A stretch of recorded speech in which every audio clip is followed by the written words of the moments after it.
Previously in X-Men. Under the leadership of Wolverine, the team heads to San Francisco to rescue their ally, Cyclops' wife, Madeline Pryor, to save her from the clutches of the Marauders. And while Polaris easily handles whatever the heroes can muster, Wolverine is chomping at the bit to go another round with Sabretooth. Can the team hold together so they can reunite with Storm, whose future is in the balance with the enigmatic Naze? I am Jason Lapidus. I'm Chris Sanagan. And we are Group of 7 Comics. Welcome to episode 155 of our ongoing live stream read-through of the X-Men comics that became classic as we read Uncanny X-Men 222 by Chris Claremont, Marc Silvestri, Dan Green, cover date of October 1987. Chris, how are you? I'm good. How you doing? Dude, so much. Oh, so much going on. There's so much going on in a good way. Nothing bad is happening, thankfully. Just in terms of getting here, let's just talk about the show for a minute. Let's do it. Last week we missed you, of course. I missed me. But it worked out in our favor. Hey. We got we got a lot of views in the last week.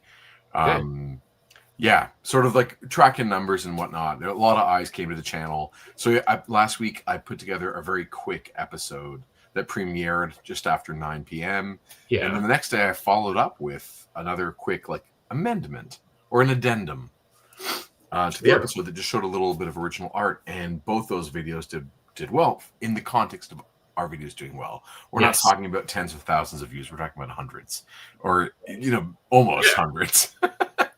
And it was nice. It was nice to do things a little differently. It was funny to kind of participate in a live chat while the video was playing. Okay. And watching all the things I wish I didn't have to see, like, my hands or the camera shaking because it was I'm moving my desk and it's bouncing and I'm like, I got to keep my hands off that. All those little things. It was interesting to do it from another angle, and it made me really like that short 5-minute kind of follow up if there's something more to add the next day kind of thing. I thought it was fun. That's pretty cool. But you're feeling better? I am. Yeah. I was down for the count, and plague went through our house, but it's out of our house now, which is good. I'm happy I got one of the giant masks, plague doctor masks, and that seemed to just really do the trick. I'm happy to hear that. Thanks. I thought I was going to add some more stuff about this. Either way, it's fun to do. I spent the last, many weeks working to finish Peregrine's Badlands, and then did a kind of cram session over the last little while to kind of really get it ready, because we found out we got into Toronto Comic Con as guests, which is next month. And I want to do the best that I can to make sure that there's something on the table, for the fans, old and new, as they come by, and want to get that issue published, because we had the content was basically done. Yeah, but there's a whole other side of turning a thing into a publishable book and having all those pieces and having the files print ready. And I had to tweak a couple things over the last 4 days. Had a couple late nights over the weekend. I am in that. Do you remember when you used to stay up? I'm guessing to pull an all-nighter or late nights to get a paper in on time. And then you're a little twinkly for a few days, maybe, or a day? I mean, now you know me, and so I often would get my assignments done the night before. I was not an all-nighter kind of person. I was very much a day before type of person, and then not. But my Danielle, my partner in life, is very much an all-nighter person in university, and so I would be up with her till 4 a.m. or something, right? Looking at and she'd always, we were in the same classes, so she would always not like it because mine would be done. I'm like, well, it's just time organization, time management. I'd like to hear that when I was 21. It's strange, right? It's also it's so interesting to learn. You and I are looking at our respective families and our children from parent points of view, and looking at different like cognitive approaches to life. Yeah. Seeing reflections of us in our kids. Yeah. And then discovering how we function. I think as I'm learning more about my kids and learning more about me in the process, I'm starting to connect to a lot more mildly neurodivergent or neuroatypical behavior patterns. I'm like, oh, I see this, I see that. Like, but I don't look at it as just for the sake of identifying one or another.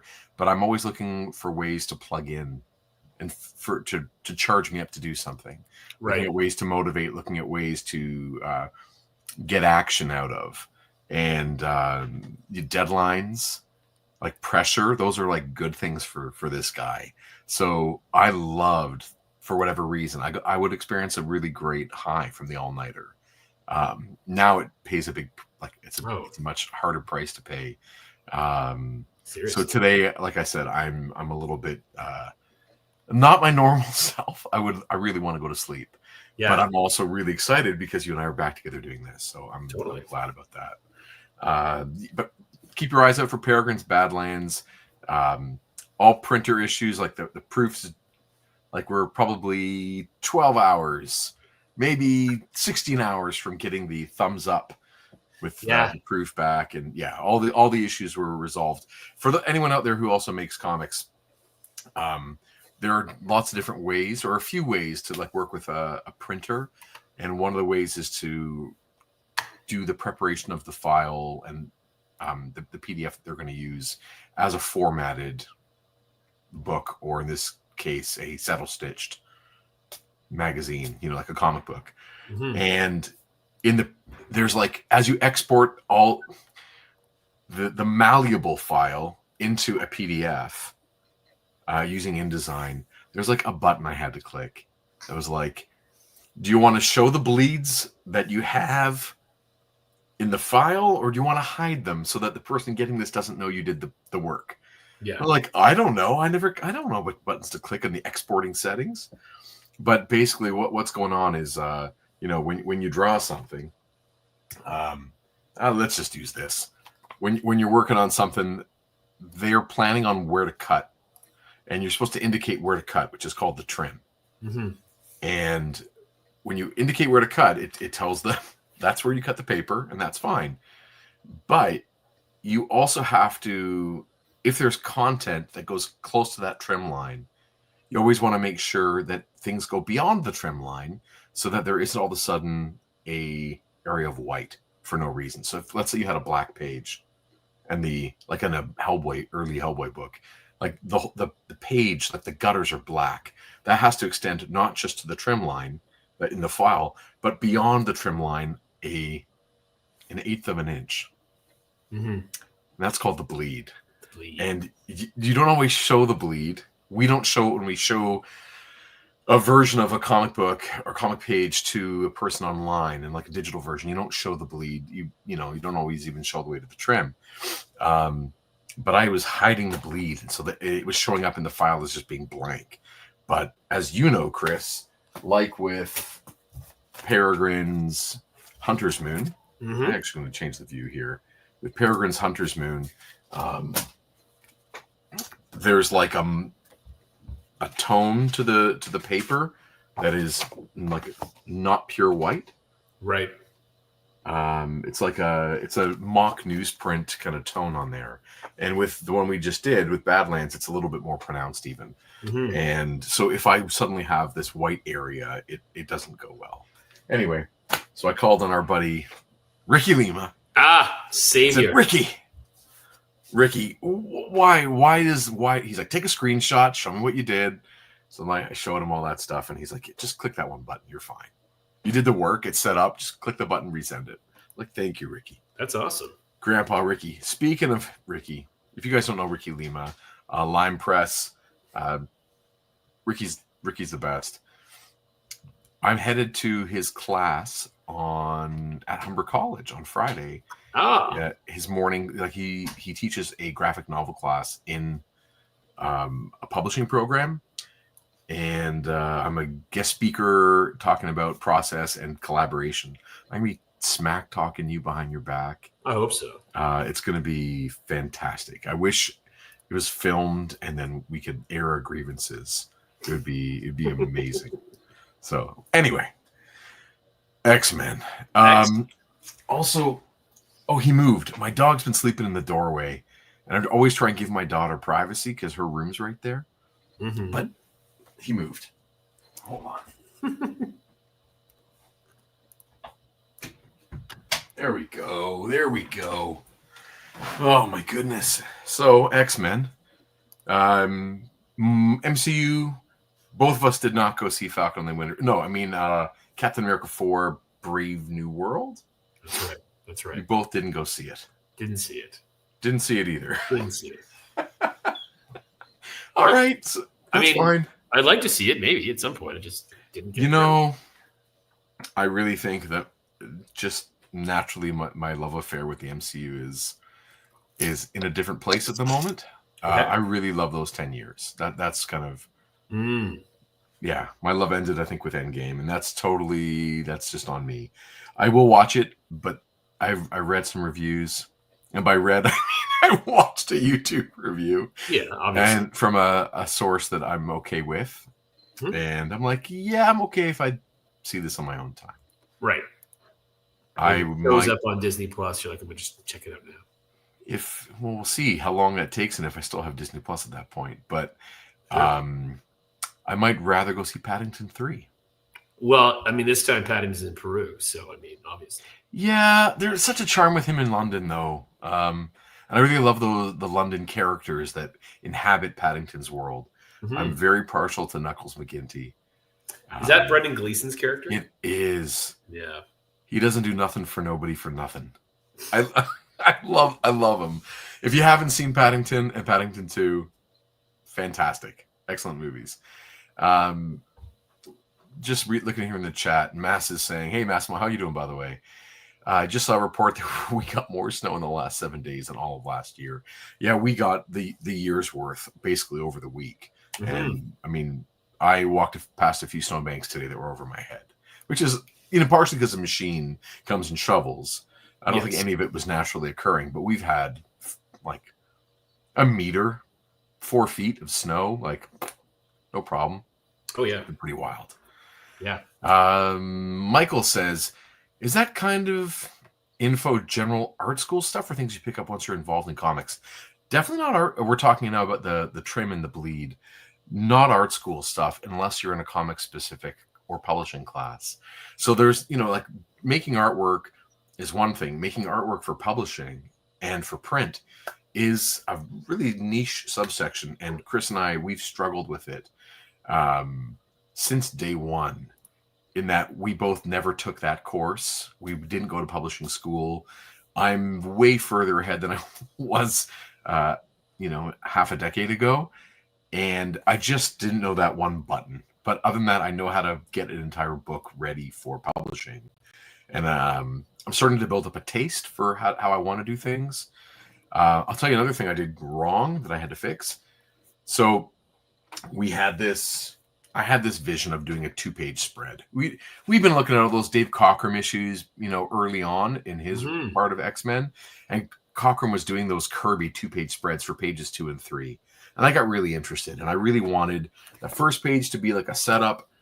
This is the wrong comic, don't worry. And the second page being a 2-page spread that said the word Badlands and had the characters in the letters because it'd be blocky enough. And I wanted something widescreen, and it just didn't really work. Once I set the book up, I could see it wasn't filling the space.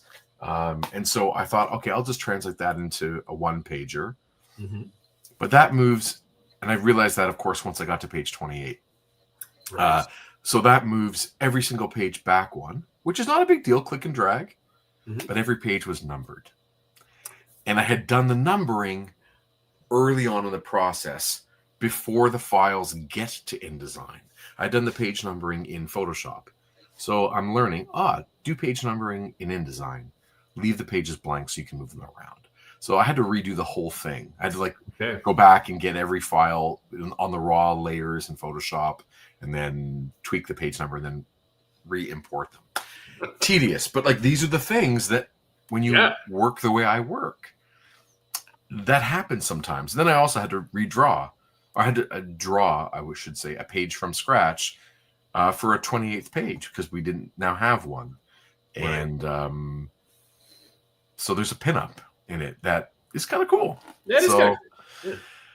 Yeah, boy, oh boy. So definitely not the stuff that you learn in art school. Art school still, I think, specific to things like different media and the classical composition, technique, and all that, and craft and all that kind of stuff. Ali says, not willing to disturb the pupper. Love it. Love the patience. Yeah, he's my best guy, so I gotta leave him be. But he moved on his own. Ali says about the MCU, right? I get the love affair waning. I don't prioritize a lot of the MCU stuff anymore. There's too much and something for everyone, like the comics. And like comics, I can't read them all. For sure. I'm also finding there just isn't something for me. And by that I mean there's a level of craft I want. I can't believe that they got away with what, those 10 years. So many of those things had deadlines or had release dates, those movies, and they were able to get a product out in time where the script still works and the story still works. Particularly, I really connected with the Marcus and McFeely Captain America trilogy leading into the Endgame and Infinity War and Endgame. So those pieces that really got me, Is it 10 years? Was it 10 years from Iron Man to Endgame? Yeah. A decade? It was a decade, yeah. Wow. It seems... Ish. Yeah. Iron Man, I want to say, is 2008. Dark Knight is 2008. So I wonder if they were the same year. And then 2018, 2019 is Infinity War Endgame. I guess at one point they were pumping out 3 or 4 a year. They were, and of course not all of them are the most memorable, but even the ones that weren't my favorite, I still watched over and over. But anyway, Matt says, not just comics, I design POS and always have to deal with bleed, safety, etc. Sure. Yeah. I'm learning, right? And it's a pleasure. It really, really is. I love all of it. Michael says, my niece graduated art school, and I like to be able to throw in some knowledge and try to impress her. Well, yeah, if someone's making something, you want to say hey, did you draw to the bleed, or did you include the bleed? Working past the trim. Right? You want to have content on the other side of where the paper cutter goes so that there isn't just this big gap. Unless, of course, you are doing old comics. This is one of the reasons that 80s comics look the way they do, and 50s and 60s and everything, is they don't go outside. They don't go all the way to the trim. They have this area in the middle that in comic book page layout terms, we just call the live area. And all the gutters stay within the live area. And very few times do people break the gutter or break out of the panels or leave the live area, because it does create problems down the line for printing. These pages, imagine double page spreads. Look at the top there. Yeah. See the top of both pages? They don't even align. They're so off center. The alignment's way off. And that's just the nature of things that are made cheaply. And they're not stopping the presses going back and fixing it. They're just leaving it be. So one of the benefits is if you draw within just the live area, you have all that space on the outside, that huge margin between the end of the live area and the trim. It's don't worry about it, dude. There's nothing there. And then you never have to worry about what's beyond in the bleed, because it's all white anyway. Mm-hmm. It's the absence of information, which would be fine if I didn't want to do it the way I wanted to do it. So anyway, there you go. I wanted to drop this before we went any further. Sorry. That's okay. Just wanted to throw that in there. Yeah, up on group7.ca on our website, we added an upcoming events section just on the main page there. Just you can see where we're at with a couple of links. Some events to plug that we're going to be at in the next I guess, couple seasons. Yeah. Toronto Comic-Con, like I mentioned before, March 14th through 16th. That's Friday, Saturday, Sunday at the Metro Toronto Convention Center. It's a big to-do. Big show. And we're planning that Badlands will be ready at that event. I don't want to publicize that yet because I think if it doesn't work out, I don't want to have to backtrack. So I'm not going to say it'll be ready, but that's the aim. Of course, when's that Halton Hills Library one you're doing? Early April. Okay. I got to get it in there. We'll get it in there. We'll get it in there. That's a free event in Halton Hills, like in the west end of the Greater Toronto area. And then, of course, man, I can't wait for this one. Speaking of Ricky Lima, yeah, he'll be there too in May 23rd, 24th, 25th in Montreal at the Festival de Bande Dessinée de Montréal, Montreal Comic Arts Festival. Can't wait for that one. Yeah. Beautiful. And then in September, man, Word on the Street. I know.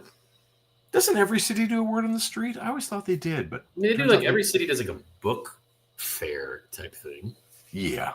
This one happens to be Canada's largest literary festival. What? Nice. But that's in September, so no rush. And there's a few thrown in there. Are you doing something this weekend at Wayside? I am, and it just got interrupted by my son's playoff hockey. It had to be rescheduled. So I'll be at Wayside Comics and Cocktails in Newmarket. There's like a Newmarket Winter Street event, and they'll get thousands of people on Main Street, Newmarket.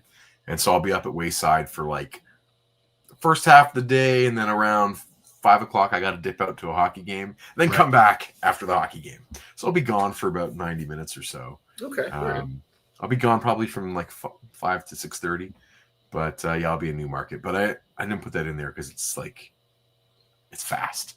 It'll be over. I don't want to have to update this again next week. Yeah, no, for sure. And then hopefully we're going to get that Toying Around event as well, which now looks like it'll be May 4th. Yeah, May the 4th. That would be a really great synchronicity with some Star Wars related celebrities. There were last year. And yeah, but that should be a fun one. So yeah, some good stuff. The original art is framed on some dude's wall. Okay. But I wanted to point it out after finding it just because it's hard to see, but there's a ton of white media on Sabertooth's like bibby fur.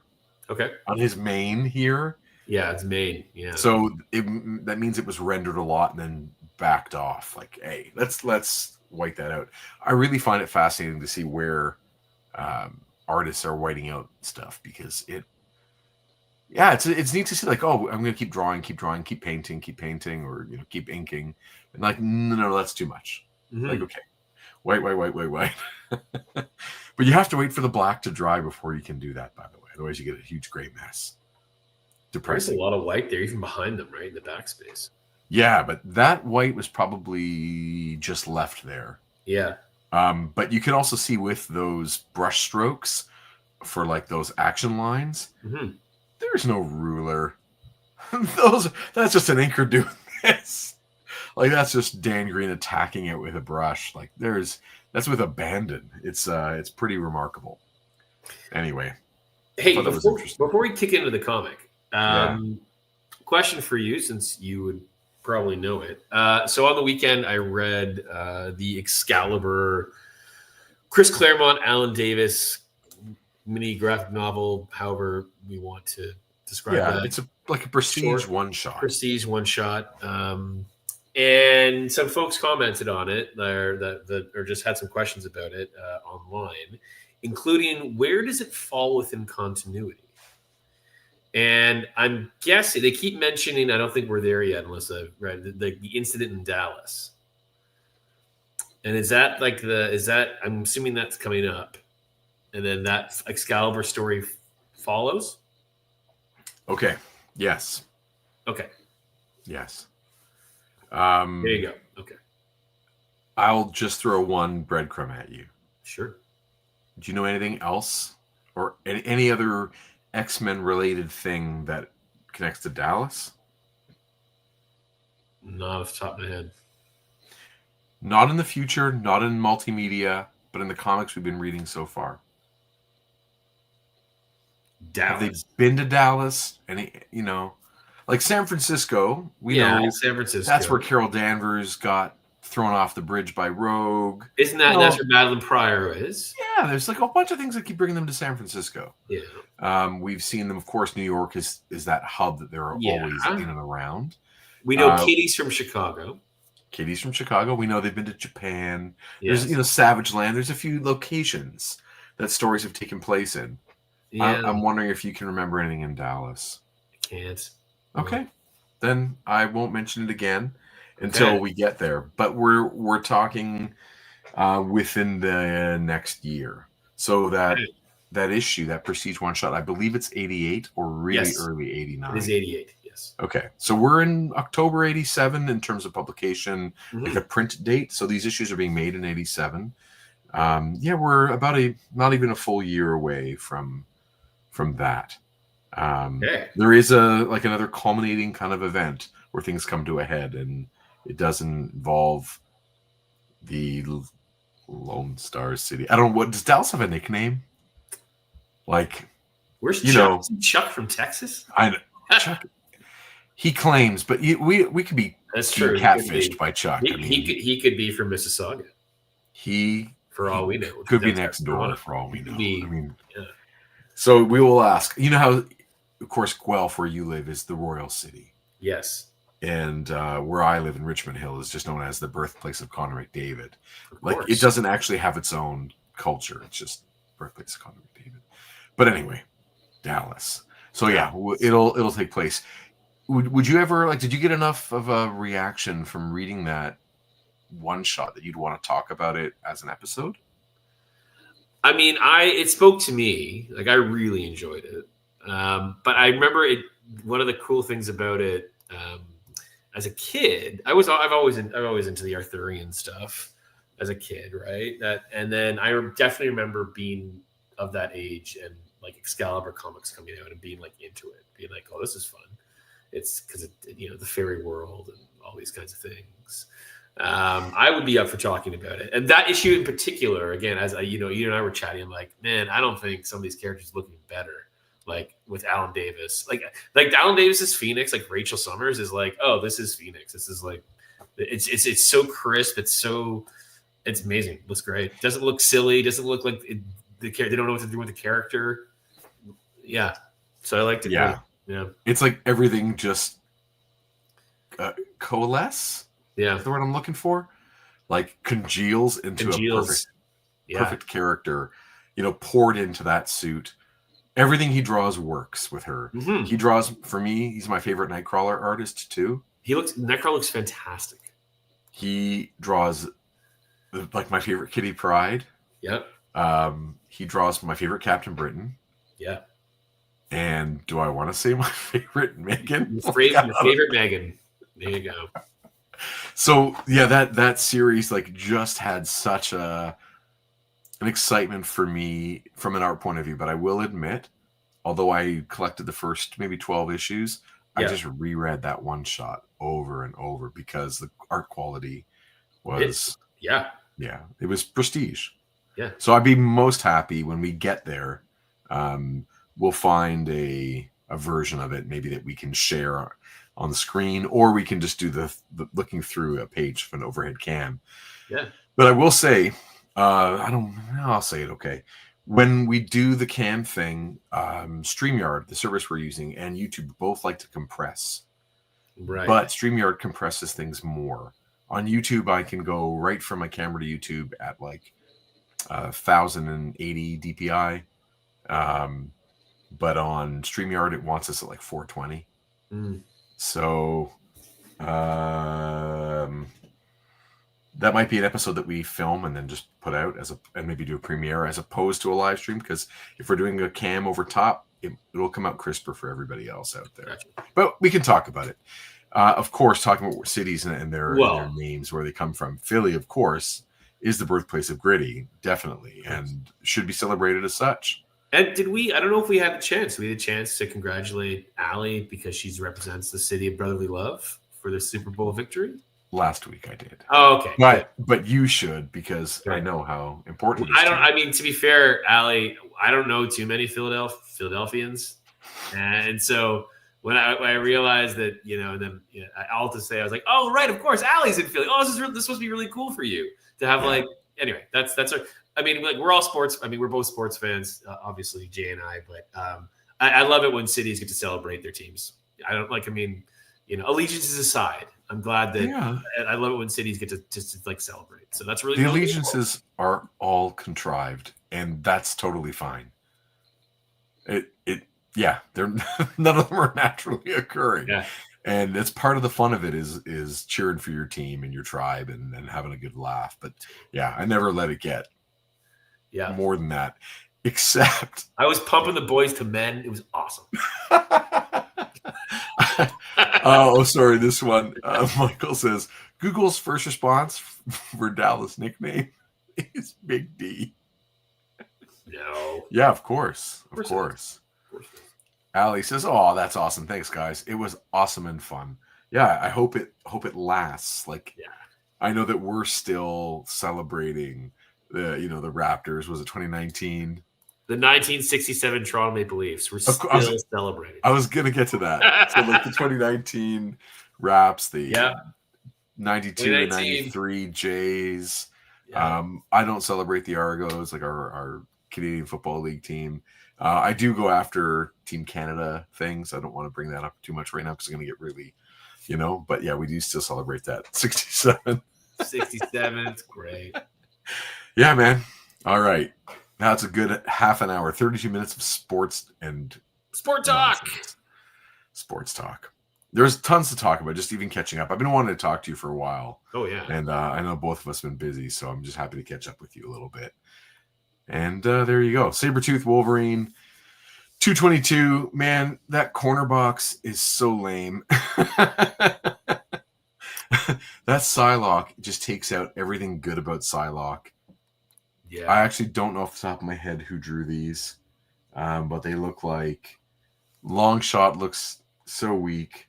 Havoc is fine, but that Longshot and Longshot's the guy from Kajagoogoo. We talked about this. Well, he is, right? That's what his hair is modeled after. That's the hair is modeled after, yeah. Which is really not a good thing. Like it's not like I said, oh, superhero. It feels like almost like a joke. Yeah. Yeah. But anyway, we digress. At least I do. Yeah, Wolverine. This is the issue. I mean, the promise of this cover. They've now fought like 3 times. Mm-hmm. Twice in the alley, once in the mansion? Or is it once in the alley, once in the mansion, and then another time? Am I losing track? I think it's up to 3. Well, this has got to be, oh my goodness. I mean, that cover says this is going to be a big, long, like, that's what the issue's about. Right? The last time they were on the cover together like this? It's only going to be, it's going to knock down, drawn out 24 pages of this. That last one was the Alan Davis cover. It was called Psylocke, and the brawl between them lasted pages and pages of glorious Alan Davis storytelling and fighting. So I'm expecting that. Okay, that's where I'm at. It's going to happen. All right. Here we go. We turn the page. You're going to get what you're going to get, right? Okay. What? Yep. Here we go. Life's tough when you're a mutant. Bad enough to be born with parahuman powers that make you stand out from the crowd. A few noble-hearted lunatics go and make things even worse for themselves by hooking up with this team of self-styled heroes who call themselves the X-Men and figure it's their job to get in the way of every bad guy worth the name who wants to rule the world or otherwise pursue a violently antisocial career. And because of who they are, their good deeds rarely win them any respect or even thanks. But instead, far more often than not, only heartbreak. Case in point, San Francisco Bay, where in the water we find Rogue and Dazzler, 2 battered, bruised, extremely wary members of that aforementioned team of outlaw heroes who've only just escaped from certain death. at the hands of the woman hovering overhead. A former friend now become the deadliest of enemies, Polaris. You two ladies are proving delightfully difficult to kill, but I wager that this time I'll do it right. So in the last issue, Polaris has the power of control over metals, like Magneto. Right. She took all these beams from a construction site and kind of mushed them into a huge stream, like almost like she rocketed a river a Jenga of tower yes. of I-beams, across the San Francisco Bay, and Dazzler grabbed hold on a rope, one of Longshot's rope. Yep. And was like pulled along. And I just kept thinking, like, that woman's going to get bounced off that giant Jenga beam of girders. Like, she is broken in 100 pieces after that. But thankfully, that's not the way it played out. No, not at all. Yeah. Stanley presentation starring the Uncanny X-Men, Chris Claremont writer, Marc Silvestri and Dan Green artists, Glynis Oliver, Tom Orzechowski, Ann Nocenti, Jim Shooter, editor-in-chief. That's the usual crew these days. I also noticed, by the way, in my readings over the last little while, that Silvestri not only doing the Avengers X-Men or X-Men Avengers limited series, also did a few issues of X Factor, getting to this point.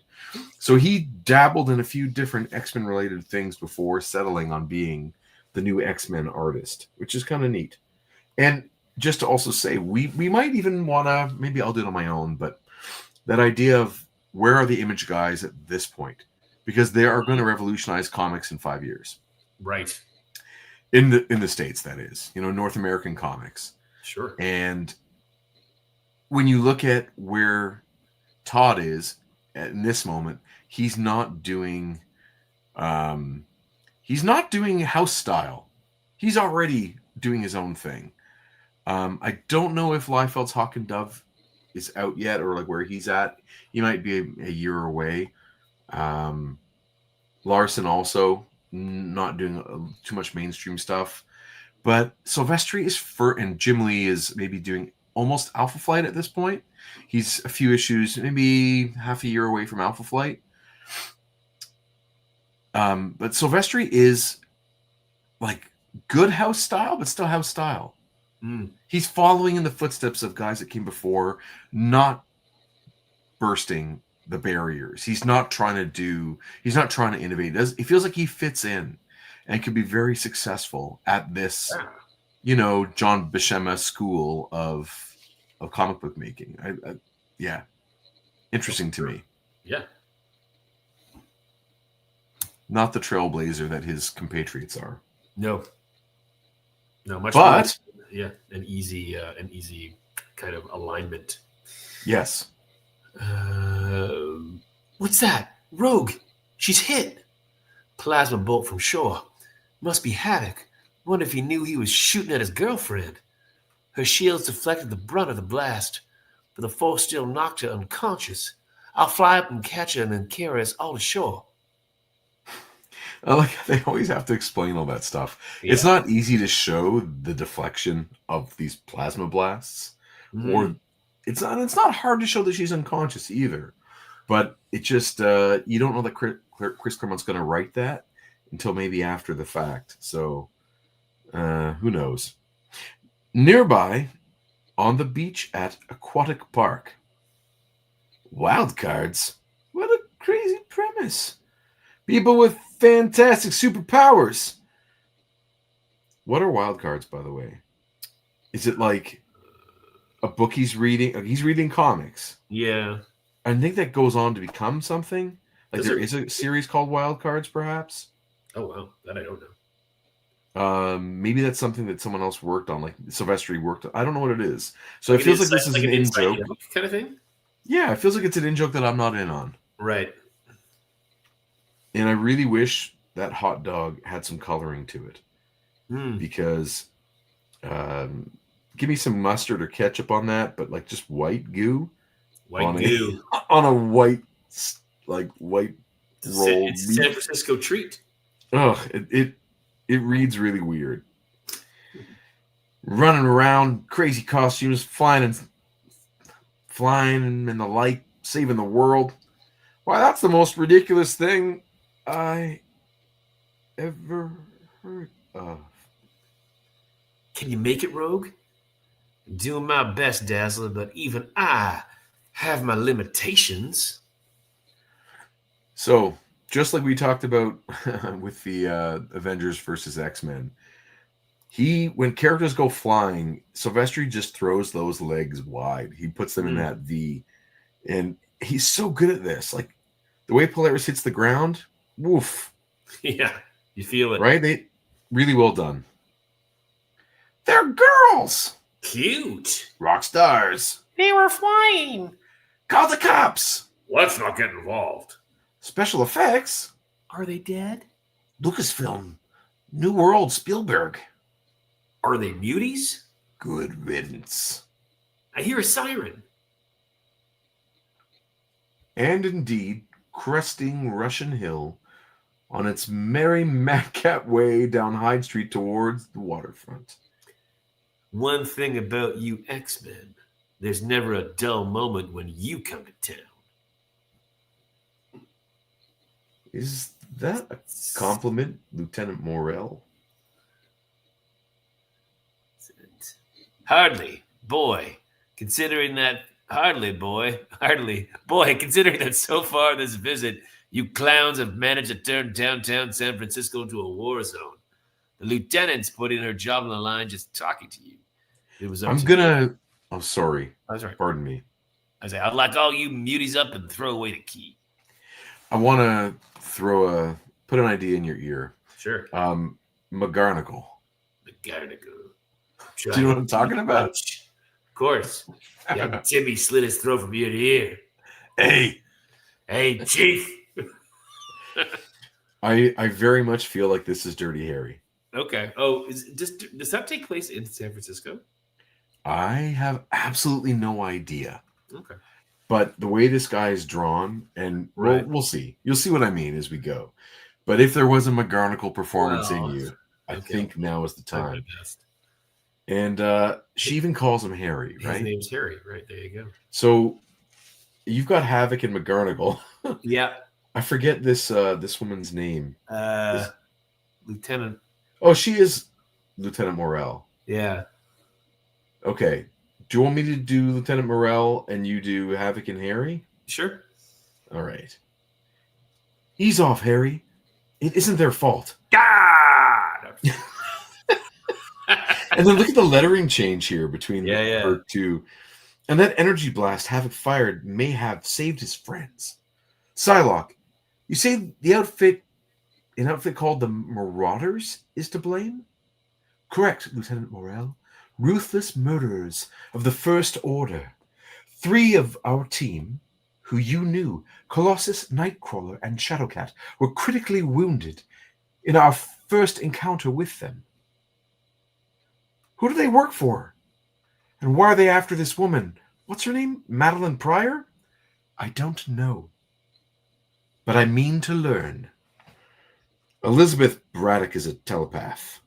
To her, thoughts, memories, every facet of the human psyche are pages of an open book. Read by her as naturally, as easily as we might read words on a printed page. She concentrates. And just like that. Before you go to the next page, yes, that second last panel of the side image of Betsy there. Yeah. It feels like, you can see a little bit where Jim Lee is going to take that design. Like, yeah. Right? There's energy in that if you wouldn't, anyway, it feels like it's very much there. Yeah. That's good. I dig. Rogue hears her psychic voice. Yeah, I'm alive, Psylocke. And now thanks to you, wide awake. We got a prisoner too for you to mind scan. New leader of the Marauders. Gonna be hard on Havoc though, because it's Polaris. Superheroes, Jiro? Don't you recognize Rogue from when we met the X-Men months ago in Japan? She looks different, Akira. In X-Men 181, and this is being translated from the Japanese. I love that they have their big book of superheroes. Yeah. That spiral bound book. Like they were looking at it before when they were in Japan too. It was so funny. But this idea that there are these kids that keep running into the X-Men, fight scenes, battle seriously. scenes. It's hilarious. Girls are always changing their looks, right, Aiko? Do you want to? Sure. Whatever. Who's the pretty yellow-haired lady, Akira? Look her up in our hero book.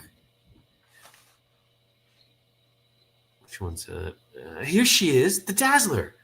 Since when was she an X-Man?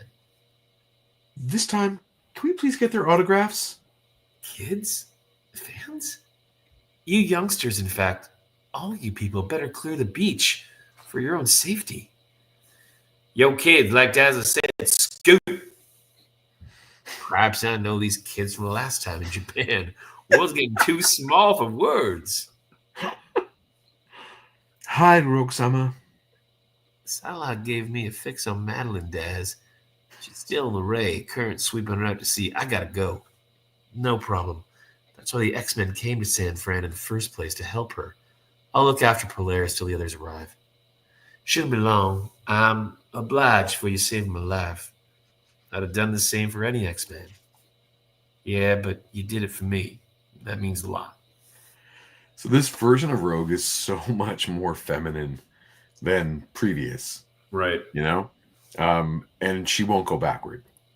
Like they've moved her along the dial, you know. Right. And I love the fact that those shoes stayed on, even though she was underwater and she was like, you know, sealed in with all that metal at the bottom of the bay. Mm-hmm. The shoes stayed on. I've met a couple women in my day. Those shoes come off in the car. Those shoes come off any chance they can. But yeah, it's really fun that they stay on. And those hoop earrings, totally good for fighting. Totally good. Yeah. Yuck. Go ahead. Oh, sorry. I was gonna say, like, just in that Rogue costume, how Rogue presents idea. The version of her with the jacket with the sleeves rolled up and the headband, mm-hmm. Like, man, oh man, is that ever the exact right thing? Right. It goes so perfectly with all of her personality, that scrappiness. It's so interesting how long it took to get there, but I'm just still mad at Jim Lee or whoever chose those colors for stealing them from Jean Grey. Yuck. Salt water and gunk in my hair. Sand in my clothes. I'm soaked. I'm freezing. I'm sore all over. Yuck. Polaris is still unconscious. I wonder what made her switch sides. This news is going to hit Havoc real hard, poor guy. Better recharge my light powers so I can defend myself and protect these bystanders in case any more Marauders show. And with that, Alison Blair absorbs every sound within 100-yard radius, much to the confusion and consternation of the crowd. Totally unusual choice. Not usually seen in comics where it's these empty word balloons, but it's perfect. Yeah. Just it tells you exactly that, yeah, no one's making any noise. I love it. We don't usually see any formalist play in an X-Men comic, so I really dig it. I find it very playful. Who become even more amazed as Dazzler, transducing sound into light, begins to glow like a rainbow-colored star. What'd you say? Hey, look at the girl. Stupid machine. What can't I hear? This is very weird, man. Man! Unfortunately, their reaction is as extreme and predictable as it is misguided. Help! Police! Muty! Fire! Bomb! Radiation! Why is everybody running away? Who cares? Adults act so dumb sometimes. Panic attack chaos! Trouble on the beach, X-Men. That's McGarnagle, right? Yeah. Trouble on the beach, X-Men. Could be more of those Marauders you spoke of. Fun. It's Dazzler. Is that Now, it's the same in mine, like Okay. where she's absorbing it, right? Yeah. And then Psylocke comes in. Yeah. No point trying to talk. When her power absorbs our every word, I'll keep us in touch telepathically and try to contact Dazzler as well. I know this is real, but it's almost too incredible to believe. Allison. Huh? Psylocke. Havoc. Hiya.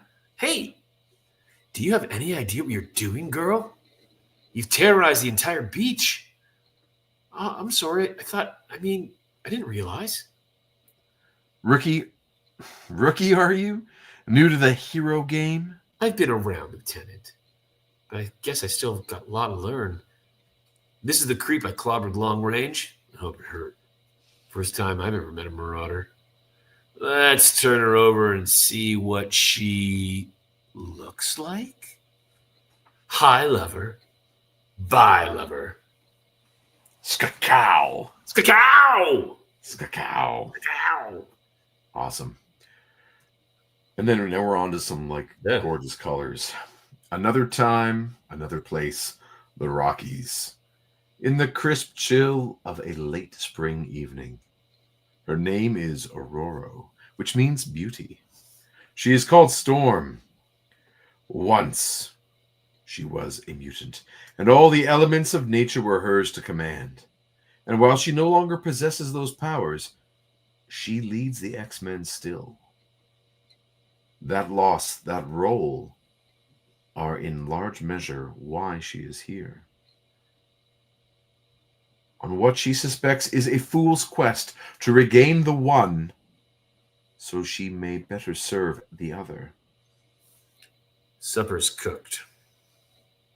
You know, Naze, our journey would be far easier in a vehicle on a decent road. True enough. It is as though we are following the hardest trail possible. We are. That's what a vision quest is all about, woman. Test of body and spirit, made as difficult as can be because only the most worthy can succeed. Was Forge worthy? Once, we have to be better.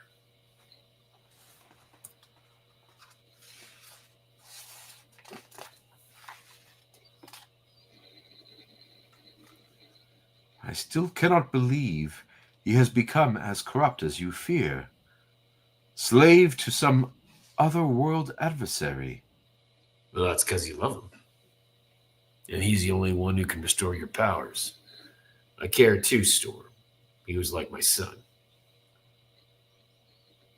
Shaman, someone comes. A girl? In this wilderness? In such clothes? Takes all kinds, I guess. Help me! I saw your light. For pity's sake, help! Do not cry, child. There is no need to be afraid. You are safe with us. Who's after you, girl? How many? How close? What weapons? She is in shock, Neze. Do not badger her. Better that than be taken by surprise. Here, sit by our fire. Warm yourself. Oh, no, that's okay. I'm fine right here. Would you like some food? Look out!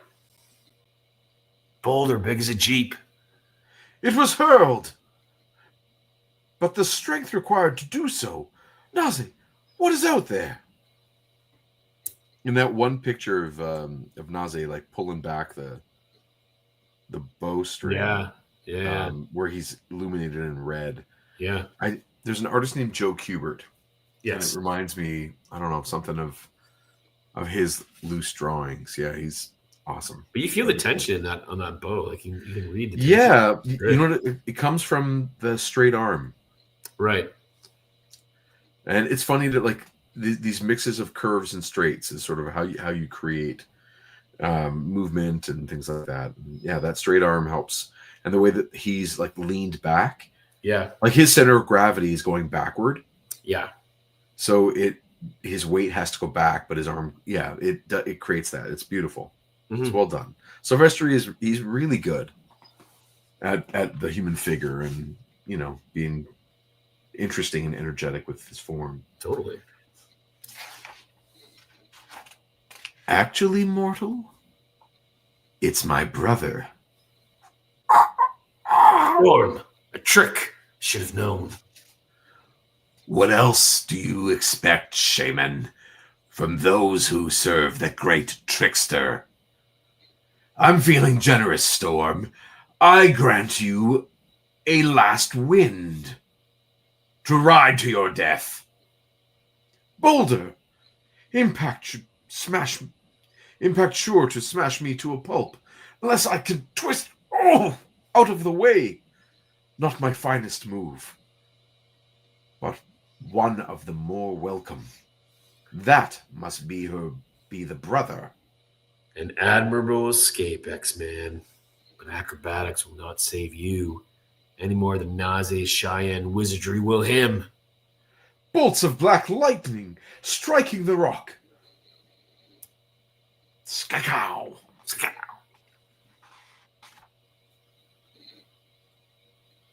You are an old man, shaman. It would take but a moment to drain you of your life force. Stone chips cut me like shrapnel, but none deep, thank the goodness. Sometimes she thinks it's goddess, pardon me. But none deep, thank the goddess. I am not seriously hurt. I can still act to aid my friend. The woman Spratfall? I've heard of a pratfall. Have you ever heard of a spratfall? No. Well, I trust Chris Claremont on this one. It's probably a real word. The woman spratfalls backwards down the slope, landing atop some burning brands from the shattered campfire. Ah!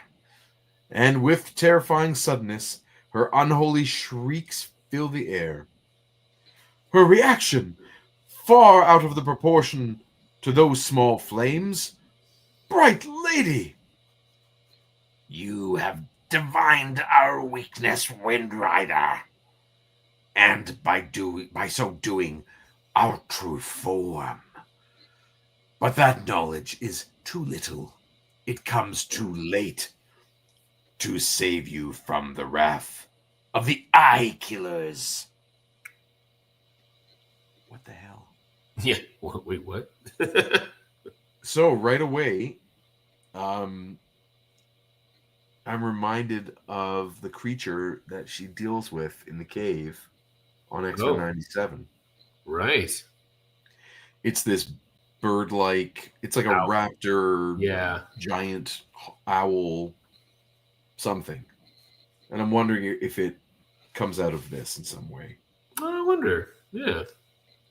I mean, they definitely took from across so much, so I wonder, yeah. It's inspiration, yeah. Long before the white man's presence tainted this land, it was our domain. Its people, whom you call Indians, our rightful prey. And our master has promised it shall be so again. My vest, aflame! It's my favorite vest. I inherited it when I took the mantle of... Remember she got that when she fought to become the leader of the Morlocks? Yeah, Callisto. Do you know why she's throwing it away? Because it's on fire. No, because everyone fights over whether it's black or white. That's right. Let's put this... I'm tired of this conversation. Yes, let's end it. Now it's charred. No more fighting about the vest color. Best to place it where it will do the most good. We have started out, Wind Rider.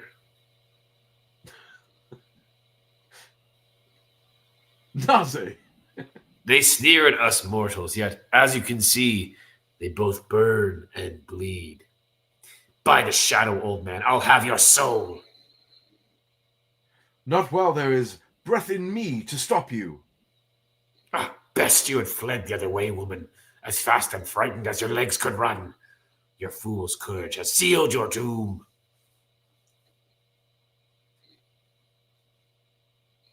Bright lady! My claws can rend stone. Feel how much worse they can do to mere flesh.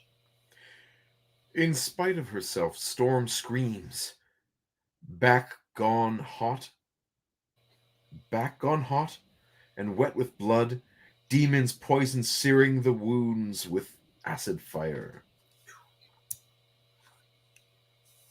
But she does not let go. So many ways to slay, but the best is to steal the life force, reduce the body to a withered, mummified husk, and enslave the soul forever. Nothing gets me excited Tasty. like a withered, mummified husk. Mm-hmm. Yum, yum, yum. Never boast, shadow spawn, till your battle's won, your foes well and truly slain. Naze again. Blazing Tumbleweed, bless him. Blazing Tumbleweeds, by the way. Blazing Tumbleweed. Great band name. Great band name. The foliage here so dry. He set the entire hollow alight. Eye killer has forgotten about me. Feels so weak. Every thought and effort. No speed. Less strength, but by all I hold sacred, I shall not be found wanting. If the fire is what these horrors fear, let flames consume them. Yeah, hoka hey. That's the spirit, Aurora. I knew you couldn't be beat. They should finish the job. Scream pretty nice, don't they? Roamed free they did in the old days, when a body needed flint and steel or two sticks rubbing together to light a fire. Now a match is all it takes. Ain't the modern world wonderful? Excuse me. You okay? Alive, hurt, but whole. Had I my powers, You could have fried him with lightning, or blown him away with wind. Forge is the only one who can restore him. that is why I seek him. You got your reasons. I got mine. Eye killers. They were banished to the spirit lands an age ago, but the walls between there and here are breaking down. This is just the beginning. Lots worse will come through. The world's torn to bits and cast back into chaos. Forge is supposed to keep that from happening. Appears to me, though, he's decided to work the other way and throw the gates open wide. If so, Shaman, I swear to stop them. That's all I ask, Storm. All that's desired. I like her. It's a tube top, halter top being white. Like it makes her dynamic more interesting instead of everything being black, the way it's often been done. This looks good. Right. That's like an awesome drawing of her kneeling. Yeah, it is actually. Yeah. Mass says that Blazing Tumbleweeds is the sequel, the unmade sequel to Blazing Saddles. Nice. I'm in, man. I'm in. There's more? What? Meanwhile, back where we left off, that's lazy. It is. I'm shocked X-Men really hurt that you think I could be so easily defeated. Lorna, what? Ugh. Get to the car. Radio for backup. Maybe some of the other X-Men, like the good ones, like the ones that I care about in the book. Sorry, Lieutenant Morale. That I cannot allow. Polaris is called Mistress of Magnetism, with good reason. But as she makes every piece of ferrous metal in Bree Morel's car literally explode, literally, she leaves herself momentarily vulnerable to Psylocke, who doesn't waste the opportunity. Something familiar about the pattern of her thoughts. She isn't alone inside her skull. If I can isolate the intruder psyche. Huh? Alex, where am I? Why am I dressed like this? What the heck's going on? You have been possessed, Polaris. by the psychic marauder known as as Malice. Oh! World spinning. Honey, you gotta help us. Fight Malice's influence. Stay free. Very impressive, Vertigo. They're reeling like lubbers caught on the open sea at the height of winter gale. I make him sick, Harpoon. You and Malice make him dead. That's my guy you're hurting, creep. That's a big mistake. What am I saying? The mistake is letting others do my dirty work for me. Havoc is mine, Marauders. You can dispose of the rest. Such heart, such thanks for saving Malice. Better perhaps to have left well enough alone. And let the X-Men's mind witch rid us of her. But she is chief, and Harpoon is blood-sworn to obey. Harpoon's spear. When he throws it, his mutant power somehow transmutes steel to energy. But if I can counter with an energy shot of my own... Warp! Maybe the one will cancel out the other. Bingo! Skabam! Her pose is so, like, so delicate. Yeah. Yeah, and interesting. Don't feel dizzy anymore. The green-haired gal seems to be running the show. They should knock her down. My garnacle. McGarnagle. Like even his gun, it feels like it's the Dirty Harry gun. It is. Smith & Wesson, right? Did you say Smith & Weston? Wesson. Because Smith & Weston would Smith be like Weston, it's the one you can get at Loblaws. That's up right. Here, right? That's right. The Smith & Wesson 44 Magnum. Like, come on. This is totally Dirty Harry. It is. You're right. Has been called the most powerful handgun in the world. In the hands of an expert marksman, it can be unspeakably deadly. Like, that is a lettering challenge, by the way, to shove all that into that one box. But it fires a steel shell. And it takes Polaris no effort at all to magnetically turn the bullet from one target to another. Ow! This caper is taking too long. And the more time we waste, the greater the chance we'll botch things up. Boom! Another Marauder, Arclight, hammers the ground. The concentrated shockwaves of her blow tearing at the beach with the force of a major earthquake. Opening a fissure all the way to the bay. First, heroes and friends tumble in, and then a veritable tidal wave of water. Hopefully to drown them. However, as Havoc begins to fall, he hurls himself madly, desperately into the air. No, I won't let things end. Not like this. I love you, Lorna. I'm not letting you get away.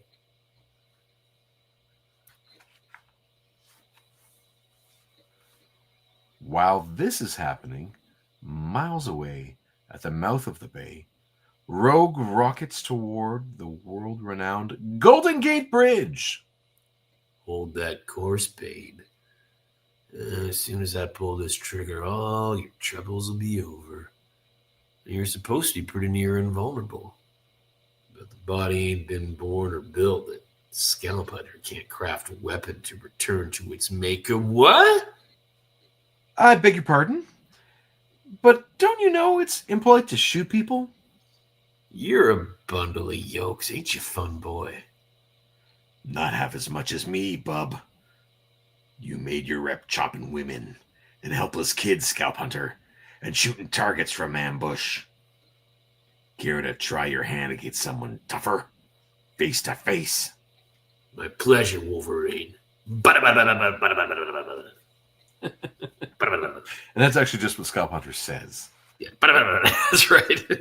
Whoops! Long shot. What are you doing, boy? Why didn't you do as you were told? Stay undercover and let me handle this. Long shot! Ah! So, as much as I love the energy in both the long shot and Wolverine drawings, Yeah. Wolverine's right leg is pea-sized. Very Little, teeny. yeah. I know that it is supposed to be, obviously it's foreshortened, so it's not going to take up a lot of space, but it should still be much meatier. Yeah, not meaty enough. I like my Wolverine thighs much meatier. Get some meat on them thighs. Yeah. Blasting 80s. I should never have brought the kid along when I followed the Marauders trail.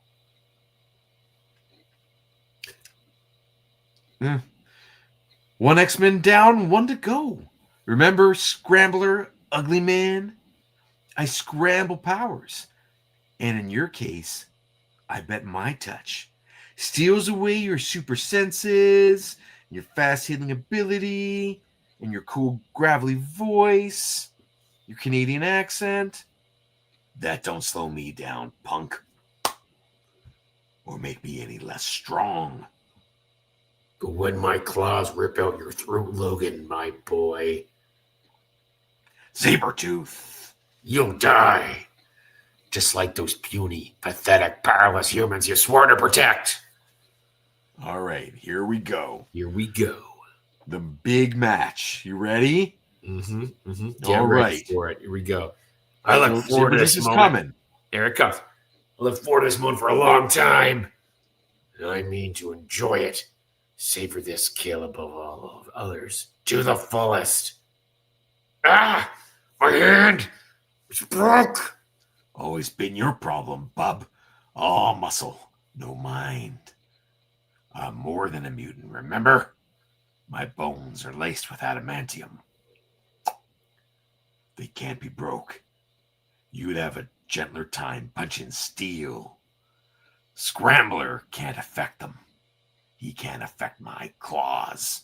Sniffed. Like, look where that claw is. Oh, yeah. Oh, yeah, you got it. It's 3, by the way. Look at those claws are. Exactly. Yeah. Catch, Scrambler. Maybe you can screw up Saber's healing factor, too. Put him out of his misery. Your bones may not break, X-Man, but your flesh will still bleed. When I'm done, there won't be a piece of it left. So Sabertooth landed 2 punches. Yep.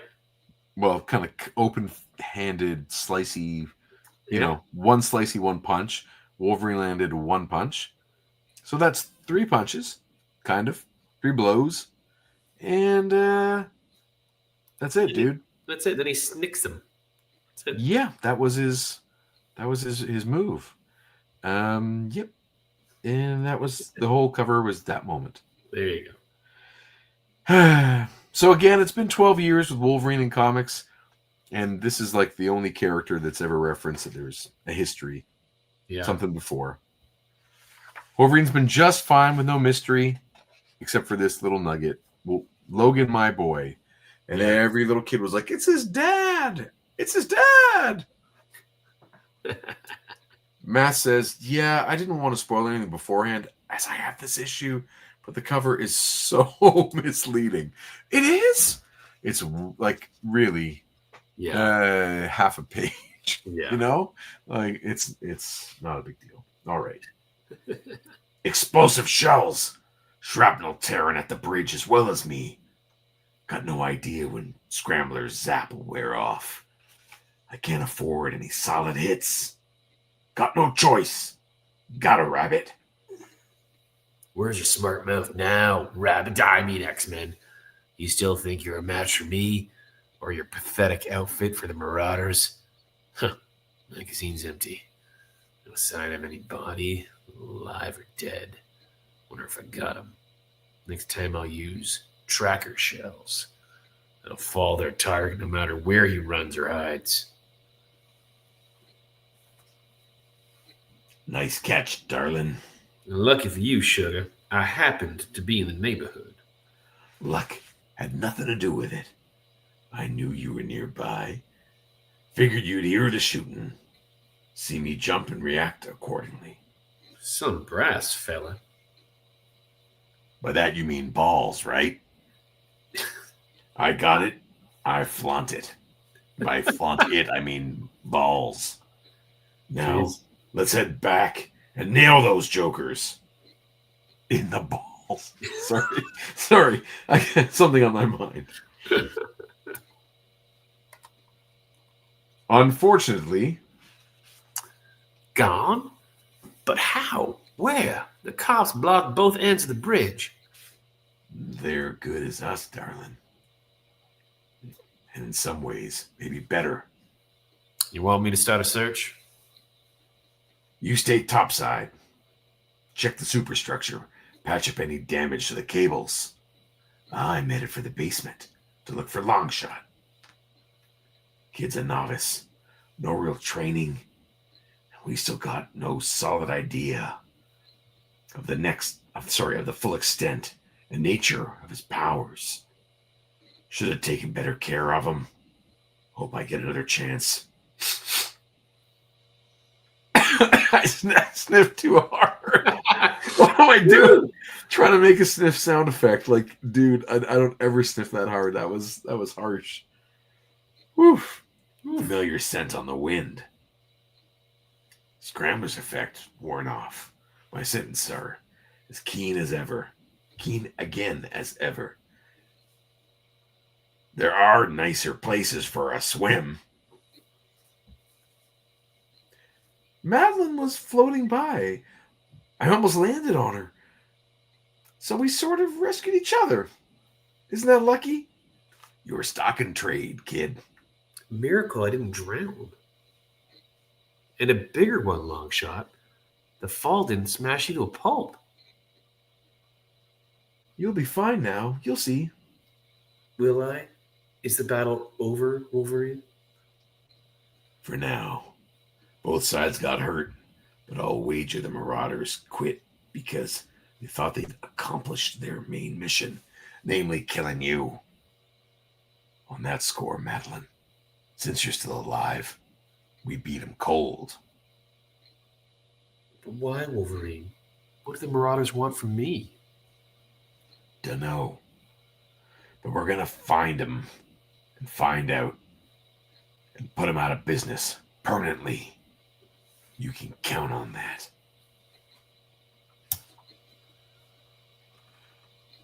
Minutes before, above Alcatraz. Lorna, listen to me. Malice is evil. Your will is stronger. Fight her influence. Don't let her rule you. Silly boy, save your breath. Little Lorna's pure malice, through and through.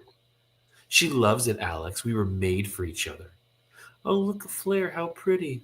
Scalp Hunter's way of telling us Madeline Pryor has shuffled off this mortal coil, and perhaps some X-Men as well. No! I could send you to join them, my darling. Easy as sin, but so much more wicked, don't you think? To spare you. My magnetic power will let you down easy, tormented by the knowledge of what I've become. Happy Lanny's lover. Of course, you'd always try to stop me, the way you did before. Blast me out of the sky to kingdom come, while you've got the chance. Ah! Can you do that, Alex? Slay the woman you profess to love? Lorna, please come back. Don't make me. If you don't, then whatever happens afterwards, you'll be in part to blame. I love you. Forgive me. Lorna! Nice try, lover. My shields can handle even your best shot. Still, it's a thought that counts. You failed to kill me. What matters is you tried. Next, omens and portents. Portents. Yes, sir. Before we, okay, so that issue's done. Yeah. Interesting. Michael continues Massimo's point about like the cover being misleading, calling it comic clickbait. I think that every comic book cover in like mainstream commercial comics has an element of what do we need to put on the cover to make people want to pick it up and buy it. So yeah, right. Clickbait is a concept as old as time. Chris, are you able to go to the next page, like the back cover, even still, or that exactly?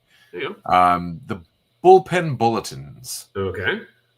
There's a profile here of Larry Hama, and then there's the checklist. Okay. And I just wanted to check in with the checklist because we can see how many comics are X-Men related. And remembering where we started, you know? There's and no. Well, we'll go through them if you don't mind. Yeah. Sure. Daredevil 247, New Mutants 56. That's Obviously, this is an X-Men spin-off. It's the kind of original X-Men spin-off. Mm-hmm. And at this point, the art is no longer Bill Sienkiewicz. It's like a new team. I forget already. June Brigman or Bridgman. June Brigman. Okay. She's on art duties at this moment on that issue. West Coast Avengers, sure. Marvel Age Annual. G.I. Joe Special Missions, beautiful.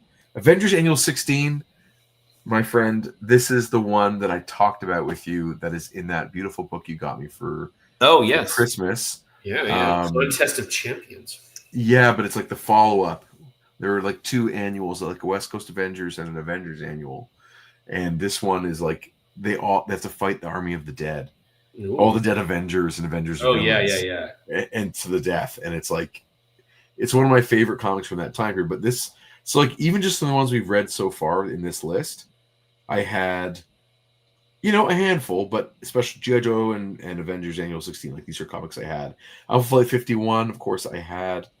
X-Men spinoff, right? Loosely, yeah, of course. but still an X-Men spinoff. It's just not ever a Claremont book, which takes it kind of out of that purview, but still worth considering. Spider-Man 293. So Todd comes on in issue 298. Okay. So he's 5 months away until Todd takes over Spider-Man. Like, that's interesting to me, right? We're the rise of the Image guys or the impact of them on comics in 1987. We're just a couple months away before we start to be like, wow, something new is happening. Right. Captain America, sure, not related in this one. Fallen Angels limited series.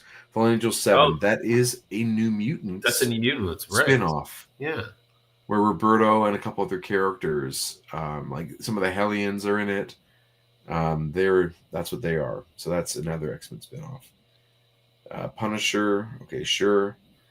Strange Tales is Cloak and Dagger and Doctor Strange. Power Pack 32. Web of Spider-Man. X Factor Annual 2. Okay, there's another X-Men spinoff. Mm-hmm. Avengers, Hulk, guest starring X Factor. And I don't remember which issue of Hulk is the one that Wolverine is in. Someone in the chat, like, basically, I'm expecting you to know this. What is the famous Todd McFarlane Wolverine cover of Hulk? Part of my mind wants to say it's 332, but that feels like it's too soon. But anyway, maybe you'll know. Mass says, I know it's not X-related, but Web of Spider-Man 31, which is part of Kraven's Last Hunt. Oh, that's awesome. Mm-hmm. That's good to note. 340, he says, is the Todd issue. That cover. Thank you. So again, we're 4 issues away. So he is doing Spidey and Hulk at the same time. Crazy. Totally wild. X-Men 222, of course. G.I. Joe 64, so good. Marvel Saga, I love that. I have a bunch of these still. Like, I was really reading a lot at this time. The Nom, Peter Parker, yeah. Kraven, there you go. That's going on there. X Factor 21, Classic X-Men 14. Mm-hmm. Official Handbook of the Marvel Universe, J.J. Digest, Avengers Index. It's funny how so many of these are non-fiction. Like the Avengers Index and Marvel Saga and Official Handbook. Those are 3 books that are all just like, let's talk about. And Marvel Age Annual. These are all things talking about the comics. Fascinating. So that makes 1, 2, 3, 4, 5. If we count Alpha Flight, that's 6. And 7 titles that month that are X-Men adjacent or X-Men related specifically. 7. I'm fascinated by that. Let's just say 6 and take off a flight off that because it was never a Claremont thing. But that's pretty crazy that it's gone from 1 to 6 or 7. Yeah, man. And more are coming, right? Wolverine's getting his own series very soon. Marvel Comics Presents is going to start soon. The Exterminators is a limited series that runs, which is an offshoot of X Factor. It's like their New Mutants, kind of. Okay. And, of course, we had that X-Men Avengers. There's X-Men Fantastic Four. There's always those other... So many things. Michael says, if my math is correct, I checked off 15 books that month. 15! Of books you own or 15 X-Men books? Or X-Men related? Wow. Either way, that's interesting.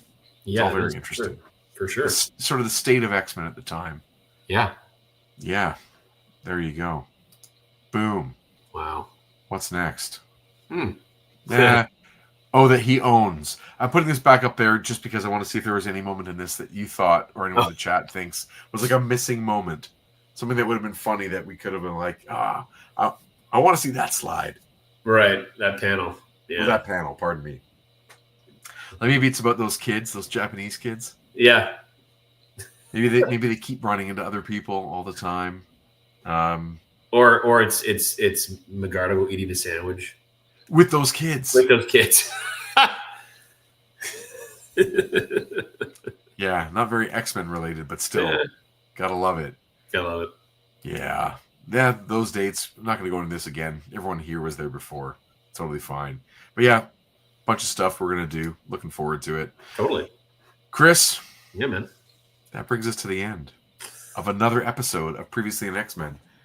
Thank you for being here, Chris. I really appreciate it. You're a good guy. And you are also the writer of Group of 7 and Most Secret Tale and Peregrines. And soon to be the writer, or I guess you already written, but soon out into the world, Peregrines Badlands.